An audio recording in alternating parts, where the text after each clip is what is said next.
Super 8-এর দ্বিতীয় ম্যাচে আজ বাংলাদেশ সময় রাত 8:30টায় বাংলাদেশের প্রতিপক্ষ চিরপ্রতিদ্বন্দ্বী ভারত। সেমিফাইনালে যেতে জয়ের বিকল্প নেই টাইগারদের সামনে। ভারত অবশ্য আফগানদের হারিয়ে সেমিফাইনালে যাওয়ার রাস্তাটা একরকম পরিষ্কার করেই রেখেছে। বাংলাদেশের বিপক্ষে জয় পেলেই তারা পৌঁছে যাবে শেষ 4-এ। তবে বাংলাদেশকে সেমিফাইনালে যেতে হলে আজ ইন্ডিয়াকে হারানোর বিকল্প নেই শান্তদের সামনে, নয়তো একরকম বিদায় নিশ্চিত হয়ে যাবে বাংলাদেশের যখন টিকে থাকার লড়াই, তখন নাজমুল হোসেন শান্তদের চিন্তা একটাই কারণ, ব্যাটারদের অফ ফর্ম। চলতি বিশ্বকাপে এখন পর্যন্ত সেই অর্থে তেমন কিছুই করে দেখাতে পারেনি ব্যাটাররা। সর্বশেষ ম্যাচে অস্ট্রেলিয়ার বিপক্ষে আদর্শ ব্যাটিং কন্ডিশনেও বাংলাদেশের স্কোরবোর্ডে জমা হয়েছিল কেবল 140 রান। এই পুঁজি নিয়ে বোলারদের ম্যাচ জেতানো কঠিন অস্ট্রেলিয়ার মতো বড় দলের বিপক্ষে, যা ম্যাচের ফলে প্রমাণিত হয়েছে। আর তাই স্বাভাবিকভাবে দ্বিতীয় ম্যাচটিও একই মাঠে হওয়ায় ব্যাটিংয়ে বাড়তি মনোযোগ দিতে হবে বাংলাদেশকে।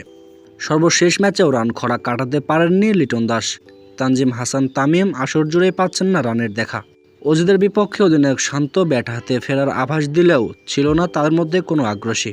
আর তাই ইন্ডিয়ার বিপক্ষে টপ অর্ডারের পরিবর্তন আসার সম্ভাবনা রয়েছে বেশ খানিকটা। তবে বাংলাদেশকে আশা দেখাতে পারে পেসাররা।